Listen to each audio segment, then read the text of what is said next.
Bonjour à toutes et à tous, heureuse de vous retrouver pour de nouveaux épisodes chez vous. Chez vous, toute cette semaine, ce sera le territoire de Vitré. Et aujourd'hui, on va commencer par parler de son patrimoine qui est très riche, notamment lorsque l'on évoque les monuments inscrits et classés. Sachez que Vitré Communauté regroupe 111 monuments historiques sur les 582 que compte l'Ille-et-Vilaine. Et pour en parler, je vais rejoindre tout de suite Stéphane Gauthier.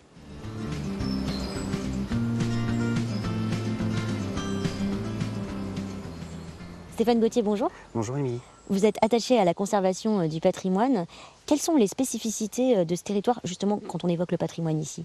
Alors ce qui caractérise notamment le patrimoine de Vitré Communauté, c'est une occupation humaine fort ancienne, que l'on remarque notamment au travers de fouilles archéologiques réalisées récemment, en particulier sur la route de Laval, sur le site de la Grande Haie, qui a permis la mise au jour d'une ferme d'époque gallo-romaine, qui était en activité entre le 3e et le 1er siècle de notre ère. Et il y a une forte empreinte aussi de la baronnie, c'est ça? Le territoire actuel de Vitré Communauté correspond approximativement au territoire de l'ancienne baronnie de Vitré, associée à celle de la Guerche. C'est un territoire qui est éminemment stratégique, particulièrement à partir de l'an 1000, et sur lequel vont s'hérisser un certain nombre de forteresses qui sont présentes pour défendre l'indépendance du duc de Bretagne face aux velléités de conquête des rois de France et d'Angleterre. Et les châteaux? Et les châteaux également, comme celui du Bois-Cornillé où nous nous trouvons aujourd'hui. Effectivement, Stéphane, on se trouve dans les jardins du château de Bois-Cornillé. Ce matin, les propriétaires nous ont ouvert leurs portes pour évoquer cet édifice qui date du XVe siècle, fortement remanié fin du XIXe siècle, période de la Belle Époque.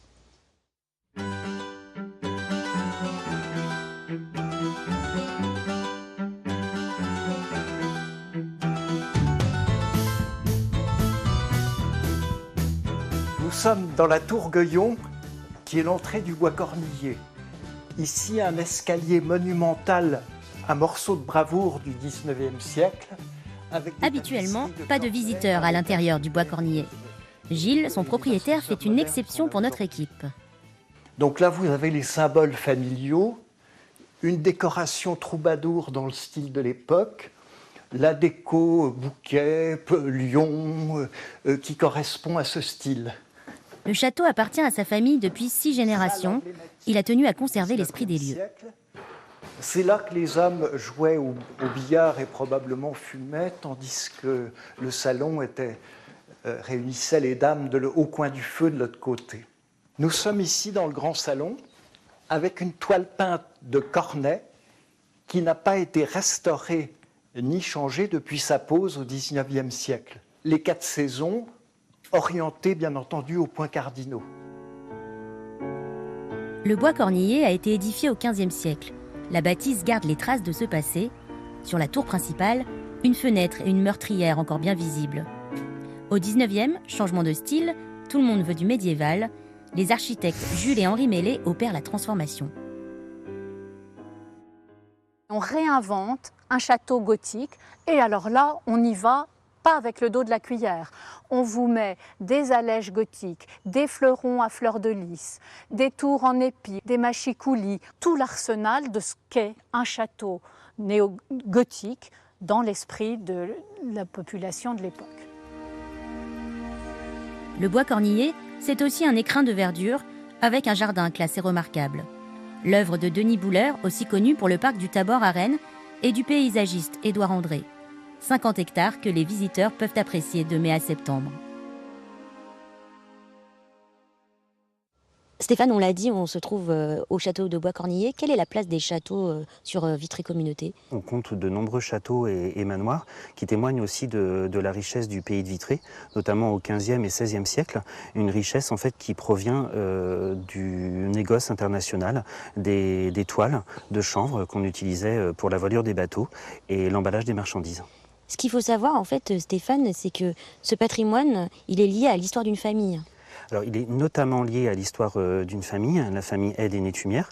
La souche, c'est Gauthier Hay, baron de la Guerche et de Poincé autour des années 1080. Et c'est dans la première moitié du XIVe siècle que cette famille va s'établir à proximité de Vitré, à Herbré, au château des Nétumières, qui donne son nom en fait à cette famille. Et après, ils ont ils ont essaimé, entre guillemets, Voilà, et alors, acheté des propriétés? Ils mettent en fait en place une stratégie matrimoniale qui est extrêmement réfléchie, des alliances qui sont hautement financières, mais également politiques, puisqu'ils s'unissent à des représentants du Parlement de Bretagne notamment. Et donc encore aujourd'hui, le territoire de Vitré-Communauté compte un certain nombre de châteaux, une dizaine, qui sont liés à l'histoire de la famille des Nétumières. Stéphane, donc il y a le patrimoine, le bâti, qu'on peut bien palper, mais il y a aussi tout ce qui est un peu immatériel. Ce qui est très emblématique, non loin de là, c'est le marché de la Guerche de Bretagne, qui a 900 ans. Est-ce que vous pouvez m'en dire un peu plus? Oui, c'est un marché qui est attesté depuis 1121. À l'origine, en fait, il y a deux marchés à partir du XIe siècle. Un qui était centré autour du château des barons de la Guerche et le second au bourg Saint-Nicolas, tenu par des moines. Finalement, le second marché va péricliter au profit du premier. Et au XVe siècle, le marché de la Guerche apparaît comme l'une des places commerçantes principales de Bretagne. Merci Stéphane de nous avoir livré ces bribes d'histoire. Pour mieux sentir l'ambiance du fameux marché de la Guerche de Bretagne qui a lieu tous les mardis, je vous propose de visionner un reportage qui date de 2016. C'est le rendez-vous marché du mardi. Il attire des habitants d'Ille-et-Vilaine, de Mayenne, de Loire-Atlantique, du Maine-et-Loire. Et il y a tout sur ce marché de la Guerche de Bretagne. Les étals alimentaires, quincaillerie articles culinaires, vêtements, chaussures. Et cette odeur de galette qui vous saute au ventre, un marché qui a la cote. Il y a quand même énormément de choses. Au niveau, il y a volailles, vêtements, alimentation. Il y a vraiment.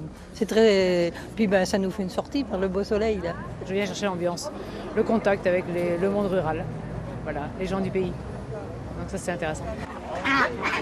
Le marché de la Guerche de Bretagne, c'est en effet une ambiance rurale et bonne franquette qui renvoie à l'histoire des lieux.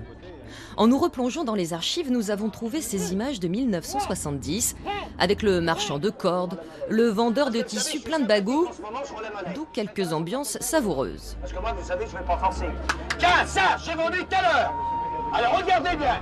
À côté des stands en tout genre, les paysans se réunissaient chaque mardi pour le grand marché des porcelets. Il a pris l'évolution vers les années 55-60. Et à ce moment-là, tous les agriculteurs, ça s'est développé, le porcelet. Et le marché a grossi énormément. On a eu 3 000 à 4 000 porcelets par mardi, voire jusqu'à 7 000 8 000 les très très gros marchés. Et ça s'en allait dans toute la France, quoi. On était un des plus grands marchés en France de porcelets. L'époque des porcelets est révolue, mais le côté foire à l'ancienne est bien persistant. Vos poulets, c'est combien ? 8 €. L'une des caractéristiques de ce marché, c'est que l'on y trouve des retraités qui viennent vendre chaque semaine des volailles vivantes, des pigeons, des lapins. On va l'appeler Bobby, parce que vous savez ce que ça veut dire? Bobby, ça veut dire Robert en anglais. Il n'y en a plus beaucoup des foires où il y a des lapins vivants, des volailles vivantes. Non, c'est pour ça que les gens aiment bien venir faire un tour au marché. Hein? Il y a une bonne ambiance ici? Oui. Rares sont aussi les marchés d'aujourd'hui où vous trouverez deux rémouleurs. Ici, Olivier, et là, juste derrière le Fox en mitouflet, Jean-Luc. Des gars qui perpétuent un métier rural tombé en désuétude, mais qui revient au goût du jour. Les gens commencent à racheter un peu de qualité parce qu'ils commencent à en avoir marre d'acheter justement. Et cette qualité, il faut bien la remettre en état un jour. Un objet de coupe se détériore et à partir du moment où on a la faculté de pouvoir le remettre en état, ouais, quelque part, ça me fait plaisir. Ouais. Chemin faisant, nous avons aussi croisé le vannier et le chapelier. Par contre, il y a deux couleurs, il y a gris et noir. Tous les bleus carottes, je les ai vendus à Charlotte. Juste à côté, Robert. Ah, Robert. Moi, j'ai rien pour la minette. Hein. Puis, j'ai pas une tête à habiller la minette. Hein. Je suis un vieux de la vieille. Hein. Alors. Donc, grande taille et, oui. prix pas très cher. Oui, bah non. Quand vous pensez que vous avez un pantalon pour 15 €, ça fait du 7,50 de la fesse. Oui. Ben nous aussi, on a fait nos calculs. Cet été, ils seront 180 commerçants itinérants. Ça promet décidément pour l'ambiance. C'est ainsi que le marché de la Guerche de Bretagne a traversé les siècles.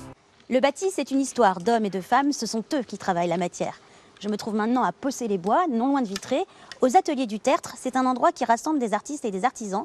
Et nous allons aller à la rencontre de l'un d'eux, Gaëtan Cornet. Il est serrurier métallier.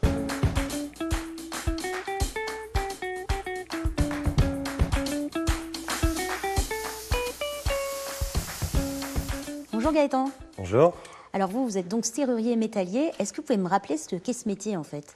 Alors c'est un métier qui vient du forgeron. On fabrique des ouvrants pour sécuriser des lieux. Donc ça peut être des portes, des garde-corps, des escaliers, des portails, des grilles aussi pour l'extérieur. Donc ça comporte tout ce qui est ouvrage métallique. On fait même du mobilier, voire du luminaire, tout ce qui se fait en métal en fait. Donc c'est très diversifié. Vous, comment vous êtes arrivé à ce métier-là? Moi, à l'origine, c'est parce que quand j'étais plus petit, je voyais mon père souder. Et j'avais pas trop le droit de regarder à cause des risques et tout ça. Et puis ça m'a toujours intéressé. Et au final, j'ai commencé à bricoler quand j'étais adolescent. Et ensuite, j'ai décidé de me former dans ce métier. Et pourquoi ce choix du métal? Alors le choix du métal, c'est parce que c'est un matériau qui permet de faire énormément de choses. On est assez libre dans les formes qu'on peut réaliser, à savoir des courbes, vraiment plein de formes différentes en fin de compte. On n'a pas ou peu de limites dans le travail de la matière. Alors là, vous êtes actuellement en train de faire un portail. Est-ce que vous pouvez me raconter un peu comment vous avez travaillé? C'est une commande, c'est ça, d'un client? Ouais. Alors ça, c'est une commande qui est faite qui part d'un principe de récupération. En fait, tous les matériaux qu'on voit là, toutes les pièces, sont des pièces qui sont recyclées, qui ont été récupérées à droite à gauche. Même le cadre. Et du coup, on part sur un design un petit peu steampunk. Donc l'univers un peu de Jules Verne, les machineries. Avec un peu des engrenages là. Voilà, des engrenages qui ont été récupérés donc, sur de l'outillage agricole ou automobile. Et du coup, là, pour l'instant, c'est qu'une ébauche. Je travaille justement sur la disposition des pièces pour faire un produit fini qui corresponde bien aux attentes. Un mot, Gaëtan, quand même, qu'est-ce que vous aimez vraiment dans votre métier, en fait? C'est la liberté, je dirais, la liberté et la création qu'on peut avoir.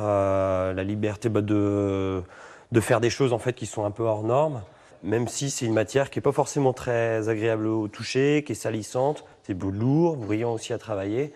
Mais par contre, toutes les étapes sont parfois un peu fastidieuses, mais le résultat vaut le coup. C'est vraiment quelque chose qui me plaît, moi, le résultat final, partir d'un dessin et d'arriver à un objet fini. Le côté aérien, le côté... les formes qu'on peut donner. Gaëtan, merci beaucoup d'avoir partagé un peu de votre passion avec nous. C'est la fin de ce premier épisode. On se retrouvera demain pour une très grande balade dans Vitré, le long des voies vertes. En attendant, ne manquez pas votre édition locale irroise ou votre 7 minutes avant l'actu dans quelques minutes. Et surtout à 19h, restez bien avec nous pour votre journal régional d'information. À bientôt.